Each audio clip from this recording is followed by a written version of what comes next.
5 năm trước đây. Berlatar pada abad ke-19 di Thailand pada masa kedinastian Nguyen, cerita diawali dengan sebuah penemuan mayat tak berkepala di pinggir sungai. Awalnya beredar kabar jika kematian itu disebabkan oleh binatang buas yang lapar. Namun karena binatang itu tak kunjung ditemukan, maka beredarlah kabar baru yaitu hantu pemakan kepala yang bersemayam di dalam air.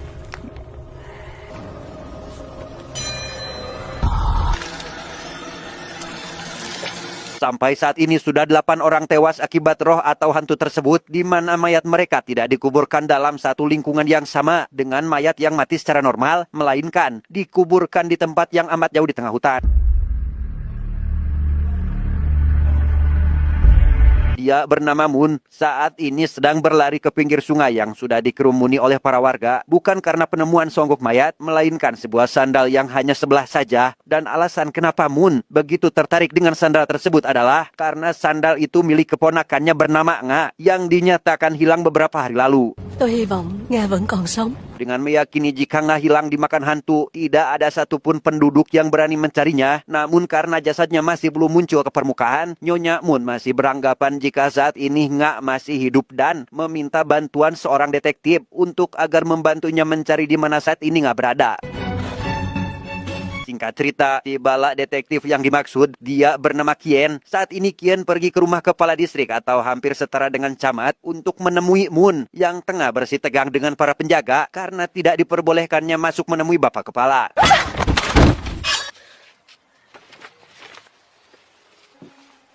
Chúng tôi sẽ quay lại sau.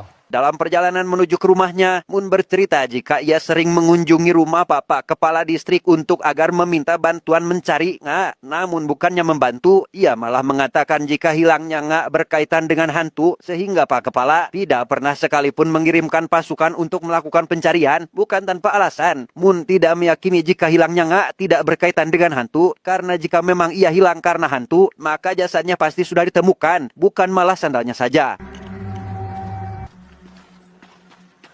Memasuki rumah dan bertemu dengan ayahnya Nga atau kakaknya Moon, Kien akhirnya mulai menanyainya beberapa hal sebelum Nga dinyatakan menghilang, yang ternyata Nga menghilang 5 hari lalu tanpa adanya konflik internal maupun eksternal yang si ayah ketahui. Sampai pada sebuah pertanyaan terkait apakah Nga mempunyai pacar atau tidak, si ayah memilih untuk pergi dari sana, yang tentu saja membuat Kien bertanya-tanya tentang apa yang sebenarnya terjadi dan apa alasan kenapa si ayah tidak mau menjelaskan hal tersebut. Còn kẻ thù thì sao? Nó hiền như cục bột à. Sao có kẻ thù được? Setelah kepergian kakaknya Moon tersebut, Moon menjelaskan jika 2 minggu lalu kamar Nga pernah dimasuki seorang perampok, di mana Nga berhasil melukai tangan si perampok, entah berhubungan dengan kasus ini atau tidak. Namun ia berharap jika informasi barusan akan membantu Kien dalam penyelidikannya. Tôi cũng thấy nó vớ vẩn.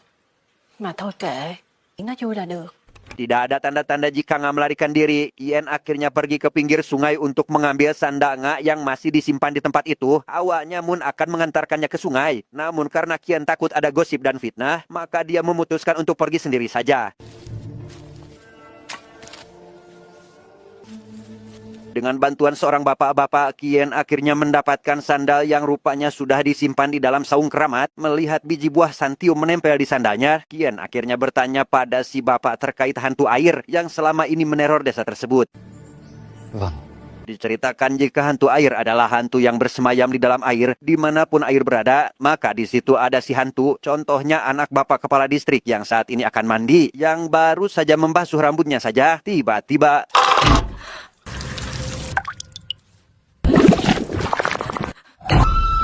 Ya, si anak kepala yang bernama Tuyet itu mulai mimisan dan melihat si hantu air. Setelah si hantu menghilang, kita akan kembali pada Kien yang saat ini menemui dukun desa atau Saman. Kita sebut saja si Saman. Alasan kenapa Kien datang ke sana adalah untuk bertanya terkait apa yang diinginkan si hantu dan di mana buah santium tumbuh di daerah ini. Giết, nó chỉ muốn tàn sát chứ không đòi hỏi gì khác. Thì thương nhị tử mọc ở đâu? Tôi thường hái ở ngoài thác nước. Dengan jawaban jika si hantu hanya menginginkan pembantaian serta buah yang tumbuh di sekitar air terjun, Kien akhirnya berangkat menuju tempat itu. Ia dibekali dupa dan jimat untuk agar Kien bisa selamat dari hantu. Namun di tengah perjalanan, ia malah mendengar suara kukurusukan dari balik ruyuk yang ternyata... Vùng này như ma thật.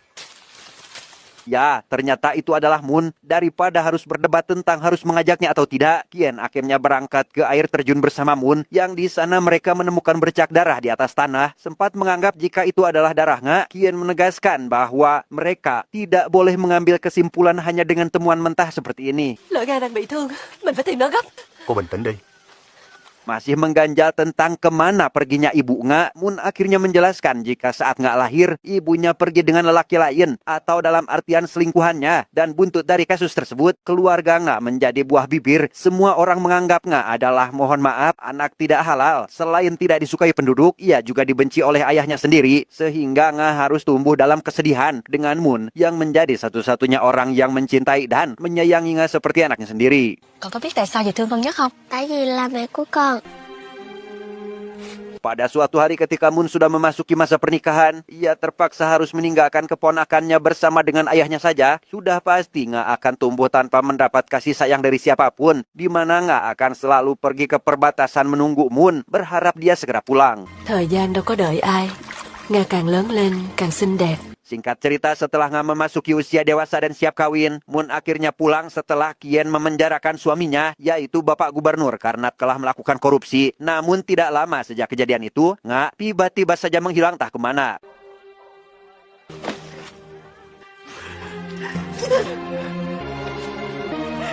Setelah menceritakan masa lalu sambil menangis, Kien akhirnya memberikan sapu tangan barunya kepada Moon. Kien beranggapan jika sebenarnya Nga kehilangan satu sandalnya dan mencoba untuk mencari sandal tersebut dengan menyusuri aliran air sementara sandal sampai ke sungai. Namun Nga sendiri masih belum bisa diprediksi kemana ia pergi. Tuân lệnh không sai đại nhân. Singkat cerita, malam pun poek. Sesampainya di rumah kontrakan, Kien mendapati ada yang menggantung jimat dan membakar dupa di depan pintu rumah. Tanpa memperdulikan hal tersebut, Kien mulai menyusun pecahan keramik yang dia temukan dari kamar Nga. Yang di tengah kesibukan tersebut, hidungnya malah mimisan dan tiba-tiba... Ya, Kien dibawa ke dalam dimensi aneh dengan memperlihatkan Nga ketika ia sedang di depan air terjun. Setelah ditarik oleh hantu air, Kien mencoba untuk menyelamatkannya, tetapi... Beruntung itu semua hanyalah mimpi. Takut jika hantu itu datang kembali, Kien langsung membakar dupa pemberian dari Om-Om Saman tadi siang.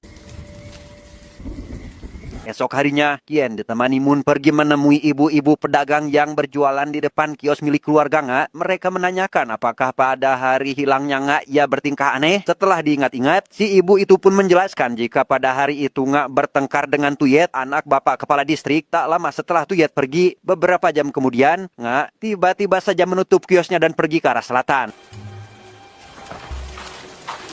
Hướng nam là hướng ra thác nước đó. Penasaran dengan konfliknya dengan Tuyet, mereka berdua pun akhirnya pergi ke rumah kepala distrik untuk bertanya langsung apa yang sebenarnya terjadi pada hari itu. Yang ternyata Tuyet hanya memperdebatkan masalah kain lantaran Nga salah memilih warna barang. Yang karena Tuyet tidak mau membayar, Nga akan tetap mendapatkan uang dari pesanannya dengan mendatangi tunangan Tuyet. Cô ấy rất là bực. Thật. Là hôn phu của tôi. Mereka akhirnya pergi ke rumah si tunangan, namun orang yang dicarinya ternyata tidak ada. Setelah bertanya kepada orang tuanya, rupanya si tunangan saat ini berada di sebuah hutan bambu, menyendiri untuk membuat keramik agar dunia luar tak bisa mengganggunya. Sao anh biết Thạc liên quan tới đồ gốm? Chữ Thạch hợp với chữ Hiền. Thành chữ Thạc.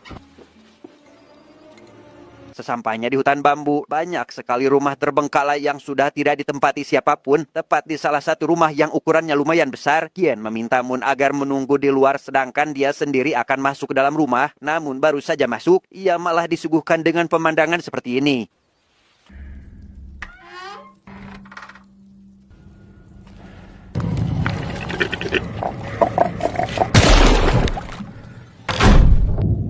Setelah Nga menghilang bersama si monster, Kien kembali melanjutkan penyisirannya di dalam bangunan itu. Tepat ketika melihat sesuatu di atas dipan yang ditutup dengan tikar, tiba-tiba...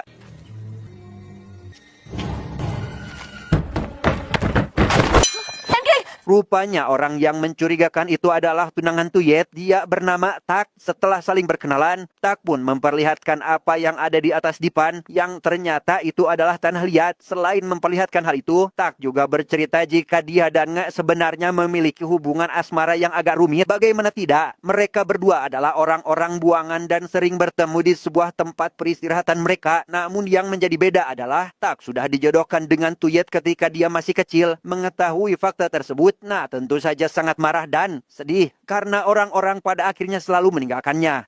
Anh xin lỗi, Ai rồi cũng sẽ bỏ em đi thôi à. em là người anh muốn lấy làm vợ.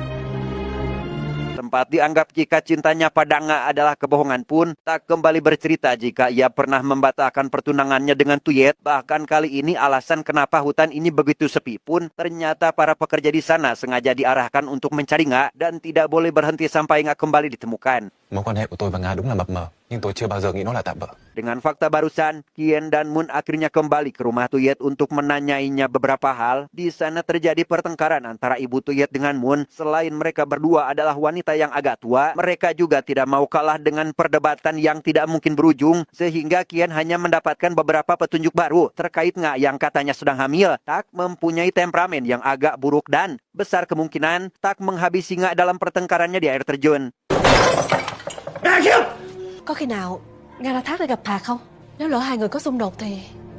Malam harinya Moon dan Kien mulai mencoba mengurutkan satu persatu petunjuk dan mengumpulkan berbagai pihak dalam hipotesisnya terkait apa yang sebenarnya terjadi. Banyak wajah mencurigakan, entah mereka kawan atau lawan. Namun semua orang yang tertuduh memiliki alasan kuat untuk menyakiti Nga. Selain itu kehamilan Nga akan dianggap benar adanya. Yang dalam kesimpulan ini, maka mereka harus memikirkan tentang siapa orang yang paling dirugikan dalam kasus ini. Dengan anggapan jika si pencuri datang bukan sekedar mencuri melainkan untuk sesuatu yang lain, muncullah anggapan baru dengan menjadikan Tak sebagai tersangka dalam kasus ini untuk mengakhiri hubungannya dengan atau agar dianggap tidak pernah berhubungan dengan Nga. Maka keluarga Tak harus menghancurkan seluruh barang bukti seperti kumpulan keramik yang dulu pernah Tak berikan kepada Nga. Nga đã đâm vào tay tên trộm. Hai Mẫn, Chơi luôn. Dengan fakta bahwa tangan si pencuri masih terluka, mereka akhirnya mengadakan sayembara demi menangkap si pencuri. Sampai di saat giliran seorang pria yang mohon maaf agak sedikit bongkok bernama Dong, tangannya yang terluka pun membuat mereka yakin jika Donglah si pencuri yang dimaksud. Nhưng mà hắn lại bị tố là ăn trộm đồ của Quang. Thật hư không rõ. Tôi chỉ thấy... Selesai dengan sayembara, mereka pun akhirnya pergi ke rumah Dong untuk melihat ada apa saja di rumahnya. Setelah menemukan beberapa guci dan barang curian, Dong tiba-tiba saja datang dan langsung kabur tanpa alasan sehingga... Setelah berhasil menangkapnya, di sana Dong menjelaskan jika memang mencuri itu adalah sebuah kegiatan yang salah. Namun pekerjaan itu terpaksa ia lakukan karena memang sudah tidak ada lagi yang mau memperkerjakannya, bukan tanpa alasan. Beberapa tahun lalu Dong ini pernah bekerja dengan Bapak Kepala Distrik, namun entah apa yang terjadi, Pak Kepala malah menuduhnya sebagai seorang pencuri dan menghancurkan kehidupan Dong sampai saat ini. Mendengar cerita tersebut, mereka akhirnya tetap akan memenjarakan Dong karena kasus pencurian. Sambil memohon agar hal itu tidak Kien lakukan, ia bercerita jika dalam kasus hilangnya Nga mereka seharusnya mencurigai ibu kepala distrik karena pada malam pencurian ketika Dong hendak kabur, ia dan Nga tak sengaja melihat ibu kepala juga keluar dari rumah untuk bertemu dengan ayah Nga. Sehingga dengan kematian Nga tersebut, maka rahasia mereka tidak akan pernah terbongkar. Cho nên mới bị trừ khử để bịt miệng. Singkat cerita, mereka akhirnya pulang untuk menemui ayah Nga dan menanyakan apa yang sebenarnya terjadi pada malam pencurian. Si ayah pun menjelaskan jika malam itu ibu kepala mendatanginya untuk meminta agar Nga menjauh dari Tak. Dan dengan sogokan uang yang sangat banyak, si ayah pun akhirnya setuju untuk membantu ibu kepala agar pernikahan anaknya tidak terganggu. Hay là ông đợi con Nga đó chết rồi mới chịu nói. Con Nga lúc nào cũng thương ông mà. Dengan fakta baru, Moon dan Kien pun kembali ke rumah Pak Kepala untuk menginterogasi Tuyet. Di sana Kien menjelaskan jika sebenarnya kehamilan Nga adalah suatu kebohongan, apalagi malah berniat menjadikan Tak sebagai tersangka dalam kasus ini. Selain itu, Kien menjelaskan bahwa pada hari kejadian di kios, sebenarnya Tuyet sengaja beradu mulut dengan Nga, kemudian mengajak Nga untuk ketemuan di air terjun, agar Tuyet bisa menghajarnya dengan bebas. Tôi đã tìm thấy nhiều vết máu ở thác. Thầy còn vấy máu Nga. Còn còn chối cãi gì nữa. Entah apa yang terjadi saat diserang tuduhan, Tuyet mendadak mimisan atau keluar darah dari hidungnya dan tiba-tiba Ya, setelah melihat arwahnya muncul di belakang Kien, Tuyet pun akhirnya jujur terkait apa yang terjadi di air terjun. Di sana ia dan Nga terlibat cekcok yang berakhir dengan Tuyet yang memukuli Nga habis-habisan.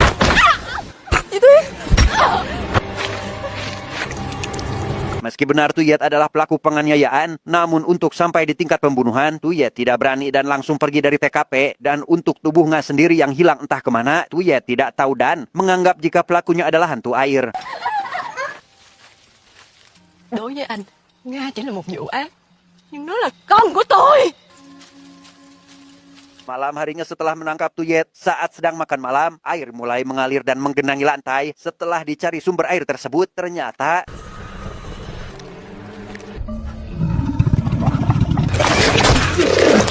tak lama, datanglah wakil Kien yang dikirimi surat untuk membawa berkas kasus yang berkaitan dengan penjagalan. Dari semua berkas yang dibawa, ada salah satu kasus dari 30 tahun lalu terkait sebuah keluarga yang berisikan 14 orang. Mereka adalah kelompok pemberontak yang berniat akan melawan pemerintah. Namun karena aksinya berhasil terbongkar, maka mereka pun langsung dijaga tanpa ada yang tersisa. Mày về điều tra nhóm chỉ điểm này cho anh. Dạ. Saat siang menjelang, Kien pun pergi ke tempat Saman untuk mendapat jawaban terkait siapa hantu air itu sebenarnya. Apakah si hantu masih berkaitan dengan kasus 30 tahun lalu? Tanpa memberikan jawaban yang jelas, Saman meminta agar Kien menyerah saja, berhenti dari kasus ini. Karena jika tidak, Kien tidak akan bisa bertahan lebih lama lagi. Hãy cố giữ lấy tính mạng. Di rumah Pak Kepala, si ibu dihampiri oleh pelayannya yang bercerita jika tadi siang ketika akan berbelanja, orang yang telah menculik Nga meminta uang lagi sebesar 100 koin. Si penculik berjanji akan membantu Kepala untuk membebaskan Tuyet dari tuduhan dengan akan mengambing hitamkan si hantu air sebagai pelakunya. Malam harinya si pelayan pergi untuk bertemu dengan si penculik yang ternyata adalah Dong. Setelah memberikan setengah imbalan kepada Dong, ia mengajak si pelayan yang ternyata adalah pacar si Dong atau dengan kata lain komplotannya. Yang tanpa buang waktu, Dong pun segera mengambil senjatanya dan... Anh Đông, đừng thêm nữa.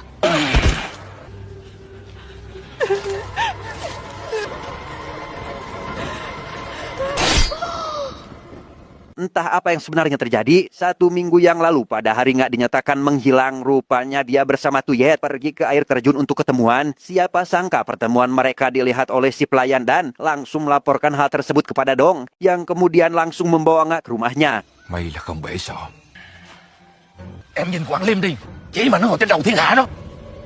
Setelah kejadian itu, Dong akhirnya menyuruh si pelayan untuk pergi menemui ibu kepala dan meminta uang tutup mulut. Mula-mula Dong mengirimkan 11 sandal milik Nga ke pinggir danau, bukan agar dianggap hilangnya Nga karena hantu, melainkan sebagai bukti agar ibu kepala menuruti perintahnya. Kembali ke zaman sekarang, setelah Kien berhasil mendapat secerca harapan terkait kasus yang sedang ia tangani, tiba-tiba saja mayat Nga ditemukan di pinggir danau dengan kondisi tak bermastaka atau berkepala. Tentu saja semua orang sangat heboh dengan Moon yang sangat sedih atas kehilangan keponakannya yang sangat ia sayangi. Melihat anaknya sudah meninggal, si ayah yang selama ini tak pernah memberikan sedikit saja kasih sayangnya pun begitu terpukul dan sempat mengingat betapa kejamnya ia terhadap anaknya sendiri. Ia menyalahkan dirinya sendiri atas kematian Nga, karena memang kematian tersebut adalah murni akibat kesalahannya telah berkoalisi dengan ibu kepala, sehingga si ayah memutuskan untuk mengakhiri hidupnya sendiri di dalam hutan. Tidak ingin menyerah begitu saja, Kien meminta bantuan Saman untuk mengadakan upacara pembongkaran makam korban hantu air. Setelah ritual selesai, Kien langsung membongkar makam para korban dengan tangannya sendiri.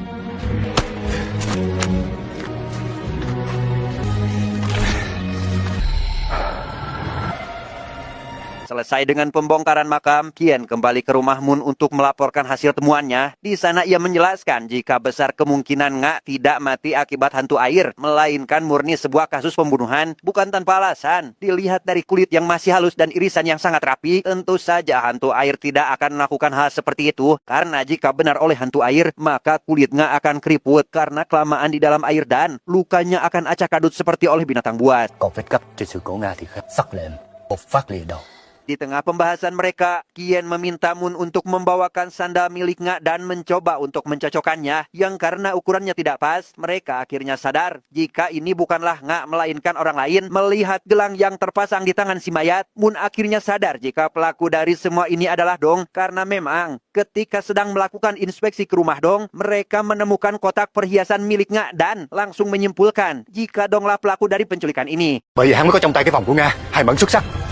Ibu kepala sendiri saat ini pergi ke penjara untuk menemui Tuyet. Di sana Tuyet bercerita jika ada satu orang saksi yang mengikutinya sampai ke air terjun. Tidak lain dan tidak bukan adalah si pelayan. Sehingga ibu kepala langsung memanggil si pelayan untuk meminta penjelasan terkait siapa orang yang memerasnya. Cái xác đó là do thằng Đông.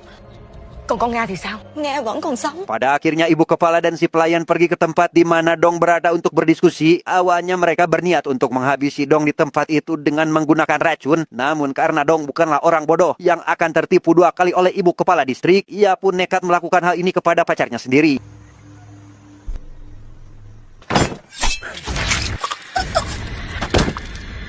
Ibu kepala yang juga sama liciknya tentu akan datang dengan penuh persiapan agar Dong tidak berani menyakitinya. Ia menyiapkan 2 kantong koin yang salah satunya berisi batu, yang dengan begitu setelah memberikan kantong batu, Dong akan tetap menjaga ibu kepala sampai si ibu memberikan kantong koinnya kepada Dong. Ibu kepala hanya meminta agar Dong benar-benar menghabisi Nga di depan matanya sendiri, sehingga demi koin tersebut Dong akan melakukan apa yang si ibu minta saat itu juga.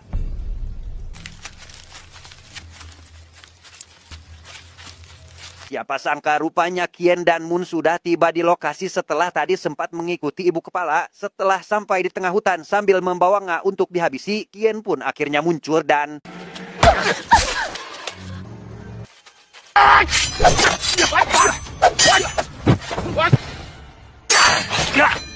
Sementara Kien melawan Dong, ibu kepala sendiri kini harus melawan Nyonya Mun untuk kembali menangkap Nga sehingga...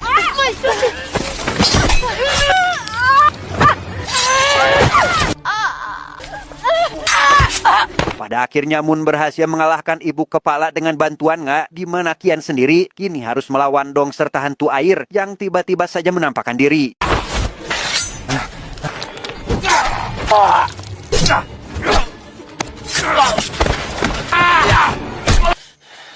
Setelah berhasil menghabisi Dong, esok harinya semua orang heboh karena Nga berhasil ditemukan dalam kondisi yang sehat walafiat. Meski sedikit babak belur, tentu saja tak merasa senang karena pujaan hatinya telah kembali. Berbeda dengan Mun, karena setelah kasus ini selesai, maka ia harus berpisah dengan Kien yang notabene sangat ia cintai. Như vậy là được rồi. Tôi gửi lại anh cái khăn nè. Hai mẫn giữ đi. Sebelum berpisah, Kien meminta agar Mun tetap memakai jimat dan rupa pemberian dari Saman. Hal itu akan menjaganya dari hantu air karena saat ini Kien tidak ada di sana untuk menjaganya. Di sana Mun menjelaskan jika ia tidak bisa menghirup asap dupa karena imunitasnya yang kurang bagus. Namun meski begitu, sampai saat ini Mun tidak pernah sekalipun melihat penampakan hantu air sehingga terjawablah sudah apa yang selama ini mengganjal hati seorang Kien. Di sana ia meminta agar Mun membuatkan surat untuk hakim mengirimkan seorang dokter karena saat ini ia masih belum bisa pergi dari desa ini. Kedatangan tabib memperkuat dugaan Kien jika sebenarnya hantu itu tidak ada melainkan dupa Saman atau sebuah racun yang membuat halusinasi dan memperkuat rasa takut dan mimisan adalah salah satu pertahanan tubuh saat mereka melawan racun tersebut. Dengan fakta tersebut, Kien langsung meminta hakim untuk mengirimkan pasukan demi menangkap Saman. Sadar jika dirinya berada dalam bahaya pun, Saman langsung melakukan perlawanan dan segera pergi dari sana saat itu juga. Hắn vội chạy trốn mà vẫn không quên mang theo áo lạnh tới địa phương Bắc. Ternyata Saman ini adalah anak dari 14 anggota keluarga yang dijagal 30 tahun lalu atas kasus pemberontakan. Yang buntut dari kejadian itu, ia mulai belajar tentang ilmu kedokteran dan obat-obatan, pergi mengacak-ngacak kampung dan menghabisi para penduduk satu persatu dengan ketakutan yang berakhir dengan kematian.